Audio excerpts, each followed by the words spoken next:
За үеийнгийн дээрлэлтээс урьдчилан сэргийлэх хүрээнд нийслэлээс дээрлэлтийн түүхийг сурагчийн цахим хувийн эрхт бичдэг болохыг санаачлан мэдээлсэн. Харин энэ санал дээр хүүхдийн эрхийн байгууллагууд эсрэг байр суурь тавина. Хүүхдийг үеийнгийн дээрлэлт үйлддэг гэж шошголох нь эргээд хүүхдийн дээд эрх ашигт халдаж ирээдүг нь булааж байгаа үйлдэл гэж үзэж байна.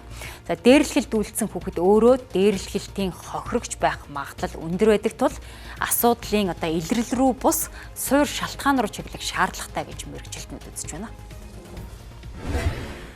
Энэ асуудлыг бид таслан зохицуулах хувийн эрх дээр нь бичим. Хувийн эрх дээр нь бид бичдэг явах цаашаа нөгөө их сургуульд орох, гадаадад сурах, боловсрох гэдэг зүйл дээр нь бичигдээд эхлэх болохоор эцэг эхчүүд энэ асуудал дээр маш онцгой анхаарал татна. Гол асуудал дээрлэлт үйлдсэн хүүхдийг хэрхэн шийтгэх вэ гэдэгт бус дээрлэлт үйлдэхээс өмнө болоод дараа нь хүүхдийн аюулгүй байдал сэтгэл зүйрөө чиглэж ажиллах тогтолцоо ямар байна вэ гэдг нь бидний анхаарах ёстой асуудал. За хүүхэд ёс суртахууны алдаа гаргасан тохиолдолд түүнийг засахын тулд тэмдэглэгээ хийж олгоч тухайн сөрөг зан чанар арилсан бол мэдээллийг устгах хүүхэд цаашид эрүүл сэтгэл зүйтэй сурч боловсрох боломжийг нь олгох хэрэгтэй гэж мэргэжлийнхэн үзэж байна. Энэ тэмдэглэгээ шүлэл гадагшаа гарах ёсгүй. Зөвхөн тэр хүүхдийн заавалд нөлөөлөхтэй сэтгэл зүйн үйлчлэгээ үзүүлэх гэд шаардлагатай тэр тэмдэглэгээ байж болно. Энэ бол тодорхой хугацаанд үйлчлэх ёстой. Тэр хүүхдийн зан үйл нь өөрчлөгдсөн тохиолдолд тэрийг бид барилгах ёстой байхгүй.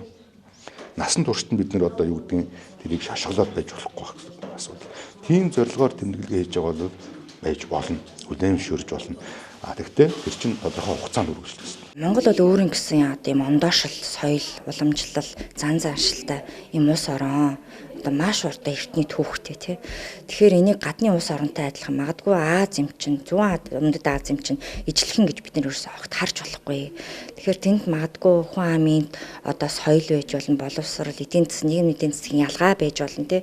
Тэгээ хүн амын тэр нэгтаршил, тоото бас уялдаатай холбоотой байж болно.